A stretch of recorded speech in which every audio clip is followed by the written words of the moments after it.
Hai semuanya, gimana kabar kalian? Semoga selalu dalam keadaan baik. Jadi welcome back teman-teman di Andy Kriston Channel, dan ini adalah segmen analisa pagi, segmen di mana kita akan mengulas untuk update news dan juga pergerakan dari market, khususnya market dari Bitcoin. Teman-teman, selamat Hari Kemerdekaan, Dirgahayu Republik Indonesia. Hari ini kita berada di tanggal 17 Agustus 2024. Seperti biasa kita akan mulai pembahasannya dari kalender ekonomi. Untuk perdagangan kemarin kita dapat beberapa rilis data dari Amerika Serikat. Ada data housing atau data perumahan, di mana dari data kemarin penjualan perumahan kemarin mengalami statistik yang menurun. Kemudian juga ada data terkait dengan Michigan 5 years inflation expectation, juga masih dalam posisi yang lumayan tinggi teman-teman, di 3% ya. Artinya masih bertahan lah dari data sebelumnya atau dari data di bulan kemarin. Jadi kalau kita lihat dari sentimen-sentimen ini harusnya sih memberikan impact sedikit penguatan untuk dolar. Kemarin juga ada beberapa data terkait dengan retail sales dari Inggris, di mana hasilnya adalah terjadi peningkatan dari penjualan retail di Inggris. Kemudian ada Fed balance sheet Amerika Serikat yang mengalami tren sedikit kenaikan. Jadi ya sepertinya sih impactnya adalah kenaikan terhadap dolar ya. Kemarin dolar merespon negatif di 0,58%. Sempat mengalami sedikit kenaikan, namun dalam beberapa jam terakhir dolar justru mengalami tren penurunan, dan impactnya adalah Bitcoin dan gold itu mengalami rally jangka pendek teman-teman. Oke, kita lihat dari berita-berita yang ada pada market terlebih dahulu ya. Namun sebelumnya aku akan ajak teman-teman untuk melihat Fed balance sheet dulu, karena kemarin datanya sudah sedikit berubah ya terkait dengan prediksi berapa persen kemungkinan The Fed akan memangkas suku bunga. Kalau kita lihat dari posisi saat ini, kemungkinan Fed akan memangkas suku bunga 25 basis point sebanyak 73%.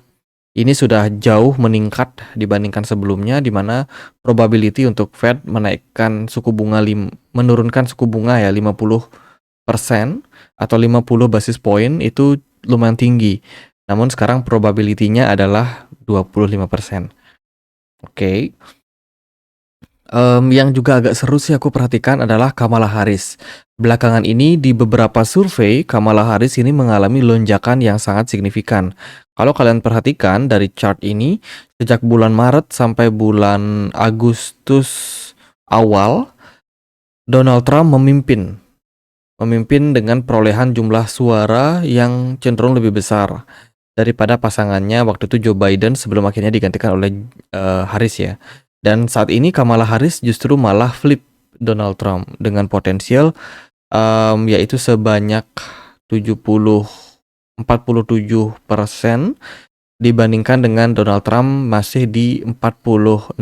Jadi gapnya nggak terlalu tinggi, namun di beberapa survei di beberapa media seperti Emerson, kemudian juga Morning Result, Pew Research, dan lain sebagainya, ini mayoritas memenangkan Kamala Harris dalam surveinya gitu. Jadi dari 10 media yang menangkan Kamala Harris sekitar 7, dan mayoritas ya itu teman-teman. Sisanya baru Donald Trump yang dimenangkan dalam survei tersebut. Ini mungkin bisa meningkatkan sentimen negatif juga pada market ya. Oke, sebelum kita masuk ke pembahasan-pembahasan yang lain, aku mau forward beberapa event dari Gate.io, yaitu adalah airdrop eksklusif bagi mereka yang sudah memegang GT token. Jadi Gate.io seperti biasa ini adalah campaign mereka dalam seminggu itu bisa kayak 5-7 token yang mereka bakalan listing, dan juga bisa dibagikan airdrop secara gratis. Nah, kali ini ada token namanya BB, yang mana ini merupakan sebuah token platform game P2E, Play to Earn, di mana mereka akan membagikan supply sekitar 15% kepada komunitas yang akan dibagikan berupa airdrop secara gratis bagi teman-teman yang sudah melakukan hold untuk token GT. GT ini adalah Gate token, token exchange-nya Gate.io. Gitu. Jadi buat yang pengen klaim, teman-teman nanti bisa klaim dengan syarat teman-teman harus punya 10 GT dan juga sudah menyelesaikan KYC di Gate.io. Besok teman-teman sudah bisa klaim tokennya secara gratis ya. Token ini cuma buat mereka yang sudah hold GT dan akan ada sekitar 158.000 supply BB yang bakalan dibagikan. Nah, untuk teman-teman yang pengen melihat nih token-token apa saja yang bakalan mereka listing, itu ada BB, ada PCH atau PC Finance juga bakalan listing, terus juga ada BNTNA ini juga bakalan listing, dan juga beberapa token-token yang lain. Teman-teman bisa klaim tokennya secara gratis. Ada yang khusus untuk eksklusif GT holder, ada juga yang khusus bagi teman-teman yang sudah punya aset sekitar 10 USDT aja di Gate.io gitu. Jadi buat teman-teman yang pengen memperdagangkan aset kripto, teman-teman bisa gunakan exchange Gate.io ya. Sebuah exchange yang sangat simple, banyak banyak sekali tools yang bisa teman-teman gunakan, seperti berdagang di market spot, ada juga berdagang di market futures, option. Kemudian teman-teman yang juga punya staking, yang suka staking token juga bisa, ada simple earn, hold to earn, ada juga fitur-fitur investasi yang lain. Kemudian teman-teman yang paling aku suka adalah kita bisa claim airdrop secara gratis di menu startup di sini. Pilih menu startup, kemudian masuk ke menu startup, dan teman-teman bisa claim token-tokennya jika teman-teman sudah memenuhi syarat. Ada pula tugas startup, yang mana teman-teman bisa menyelesaikan tugas seperti nyari airdrop pada umumnya. Follow-follow beberapa akun Twitter yang sudah disebutkan, teman-teman selesaikan misinya, dan teman-teman akan berpeluang untuk mendapatkan poin. Poin nanti akan ditukar menjadi hadiah token yang bisa teman-teman klaim. Begitu, teman-teman. Untuk more information-nya, cek link yang ada di description box. Oke, sekilas kita akan lihat gimana sih kondisi inflow and outflow. Kemarin kecil untuk inflow-nya, masih didominasi oleh outflow Grayscale, sementara Fidelity, Bitwise, kemudian ya itu sih, Fidelity, Bitwise itu mengalami arus masuk di perdagangan kemarin, dan sepertinya ini merupakan indikasi bahwa retails dari beberapa hedge fund ya itu sedikit melakukan akumulasi pada market Bitcoin sedang dalam ketidakpastian. Berita yang lain datang dari Marathon Digital. Ini adalah salah satu perusahaan mining. Teman-teman baru saja mendapatkan dana sekitar 300 juta US dollar melalui offering yang mereka bikin. Ini adalah senior notes atau surat obligasi corporate jangka panjang. Sampai 2031 mereka memperoleh sekitar 249 mereka sudah membeli ya sekitar 249 juta Bitcoin melalui obligasi yang mereka bagikan. Ini merupakan sebuah adopsi yang memang sudah direncanakan sebelumnya oleh Marathon Digital. Baru beberapa hari setelah awal bulan Agustus mereka meluncurkan obligasi mereka ya, baru saja ditawarkan dan cepat banget lakunya, teman-teman. Sekarang udah kebeli nih beberapa Bitcoin yang akan menjadi holding mereka, teman-teman. Kalau kita lihat dari harga kemarin, mereka sempat beli sekitar 4.144 Bitcoin. Itu. Jadi ya ini adalah sebuah berita yang bagus karena lebih banyak perusahaan yang listing di bursa saham ya, especially di Marathon Digital ini merupakan sebuah perusahaan mining, itu sudah melakukan akuisisi terhadap Bitcoin lebih banyak lagi. Lalu berita dari WorldCoin dan juga Mimos berpartner untuk membawa digital proof Humanist di Malaysia. Oh, menarik ya teman-teman, negara tetangga kita sudah kedatangan di WorldCoin untuk menyampaikan proyek-proyeknya, dan kabarnya sih didukung langsung oleh Malaysia Governance. Kalau kita lihat, Mimos Berhad, lembaga penelitian dan pengembangan tahapan pemerintah Malaysia, telah menandatangani MOU dengan WorldCoin Foundation, Tools for Humanity and MyEdge, penyedia layanan e-governance terkemuka, mengintegrasikan teknologi WorldCoin ke dalam infrastruktur digital negara tersebut. Tujuan dari MOU adalah untuk memanfaatkan protokol WorldCoin dan juga teknologi TFH untuk meningkatkan pekerjaan yang sedang berlangsung dan di masa depan terkait dengan kredensial digital. Dengan melakukan hal ini memvalidasi pentingnya bukti digital tentang kemanusiaan di era AI. Ya, ini berita dari WorldCoin. Kemudian ada beberapa kompilasi berita atau kumpulan berita. Yang pertama adalah di minggu ini kita dapat data terkait dengan US CPI and PPI, di mana hasilnya adalah mengalami penurunan yang sepertinya ini harusnya sih menjadi narasi yang positif untuk pasar karena inflasi mengalami penurunan. Terus juga prediksi terkait dengan Bank of Jepang yang bakalan menahan suku bunganya di 0,25% dan tidak akan menaikkan suku bunganya kembali di bulan ini khususnya. Kemudian juga ada berita terkait dengan Goldman Sachs dan juga Morgan Stanley. Dikabarkan melakukan akuisisi sekitar 600 juta US dollar berupa Bitcoin Spot ETF ya di kuartal kedua ini.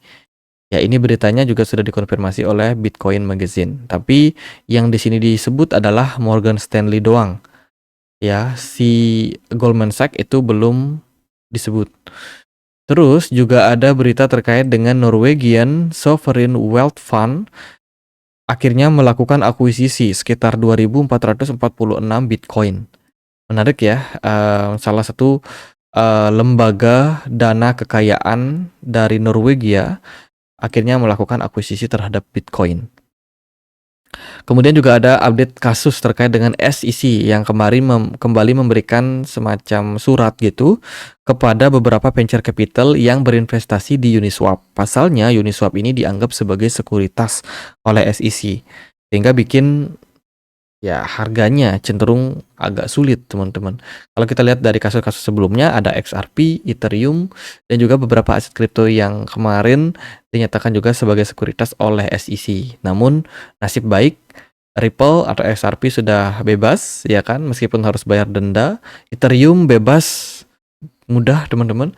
Sementara dari beberapa aset yang lain masih sedang berjuang melawan regulator. Itu kurang lebih. Lalu ada berita datang dari Korea, teman-teman. Layanan pensiun nasional meningkatkan investasi tidak langsung dalam Bitcoin, termasuk strategi mikro. Jadi ini berita terbaru datang dari Korea. Meskipun secara tidak langsung, ya kan, mereka sudah mulai melakukan akuisisi terhadap produk ETF dari Bitcoin. Ini merupakan sebuah berita yang bagus, teman-teman. Jadi bisa dibilang pilihan ETF Bitcoin yang dipegang langsung oleh Amerika Serikat, maksudnya ETF yang ditawarkan Amerika Serikat, itu sudah dibeli oleh lembaga pensiun yang ada di Korea guna untuk bisa dibilang melakukan diversifikasi aset mereka. Selain itu, mereka juga ada beli sekitar berapa nih? Oke, mereka membeli sekitar 246.000 saham MicroStrategy di kuartal kedua ini. Itu. Jadi investasi yang dilakukan oleh lembaga pensiun dari Korea ini memang secara tidak langsung membeli Bitcoin. Namun mereka membeli beberapa saham dari ETF dan juga saham MicroStrategy yang berkaitan sama Bitcoin.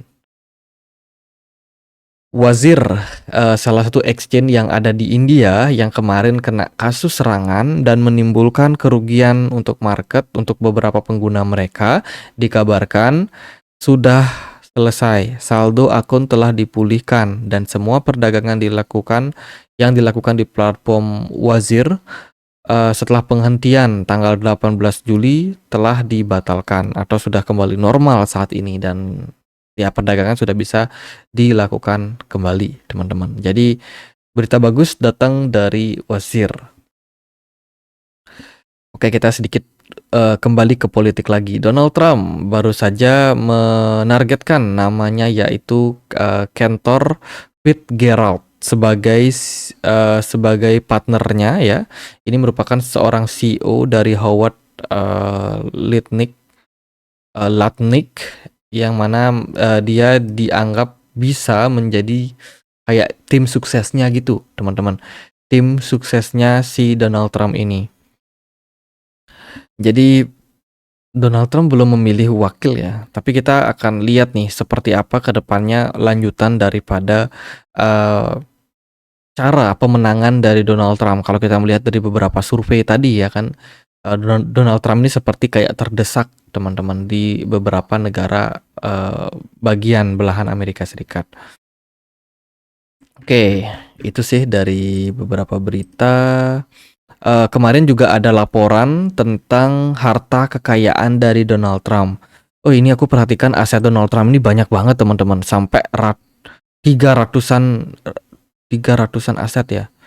Yaitu 300 lebih aset berupa saham, kemudian juga aset-aset properti dan juga yang lain ya, termasuk juga kripto. Dia ada cantumkan di sini, teman-teman. Aku bisa zoom out ya. Nah, ini mungkin teman-teman bisa lihat ya. Dalam laporan harta kepemilikan dari Donald Trump, dia punya cryptocurrency wallet yang mereka simpan di virtual Ethereum. Jadi mereka simpan semua asetnya itu di Ethereum dan di hold di cold wallet. Total aset yang dia miliki yaitu sebanyak sekitar 1 juta US dollar sampai 5 juta. Nah, tentu saja volatile ya, karena kan harga kripto naik dan turun nih. Jadi menurut laporan ini, jumlah harta tersebut sekian. Jadi sangat-sangat besar, teman-teman. Dibandingkan dengan kepemilikan aset mereka yang lain ya. Donald Trump cukup banyak punya kripto. Meskipun bukan satu-satunya aset yang dia punya. Oh, ini banyak sekali properti-properti ya dari Donald Trump yang dilaporkan. Ya, sedikit kalau kita melihat dari kondisi pasar saat ini, market masih cenderung konsolidasi. Kemarin bahkan sempat mengalami koreksi ya untuk pasar. Namun di pembukaan market Amerika Serikat justru ada sedikit kenaikan yang terjadi pada pasar. Jika kita perhatikan, Bitcoin di perdagangan kemarin itu sempat drop dan juga mengalami kayak pertarungan gitu ketika Bitcoin berada di level 56.900 something. Ya, buyers dan seller bertarung dan akhirnya menimbulkan impact terhadap harga yang meningkat pada Bitcoin di perdagangan hari ini. BTC dominance kebetulan di perdagangan kemarin juga ada kenaikan sekitar 1,7 ya. Menurut saya sih kenaikan pada Bitcoin ini didorong karena sentimen dari dropnya US dollar sementara ini. Kalau menurut saya peluang Bitcoin untuk koreksi lebih dalam itu masih cukup terbuka ya, sampai kita menjelang menjelang pivotnya si The Fed, teman-teman. Dan juga kalau kita lihat dari data yang lain, dari sini smart money kelihatan masih sangat-sangat kecil pada market. Saya sendiri belum terlalu optimis kalau Bitcoin bakalan naik dalam tren yang kuat ya. Sepertinya kenaikan-kenaikan ini cuma kenaikan-kenaikan terbatas, teman-teman. Dan kita masih membuka peluang adanya penurunan yang mungkin bisa terjadi pada market. Namun meskipun begitu, saya rasa ini udah kesempatan lagi buat teman-teman yang mau cicil barang. Hari ini altcoin belum terlalu naik signifikan karena kondisi dari BTC dominance yang cenderung menguat. Teman-teman, beberapa altcoin nggak seberapa naik ya. Jadi ya masih ada peluang lah buat teman-teman yang pengen cicil barang untuk sekarang ini. Kalau kita lihat dari structure pergerakan Bitcoin sangat-sangat ambigu. Pergerakan Bitcoin seperti tidak kemana-mana, market masih cenderung lesu, wait and see melihat ketidakpastian dari pasar.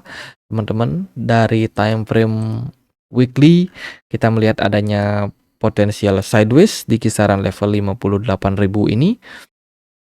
Dan juga di time frame daily-nya kelihatan ada buyers yang masuk dalam 24 jam terakhir. Ya, sehingga menimbulkan impact kenaikan. Namun jika kita telusuri lebih lanjut, smart money-nya kosong.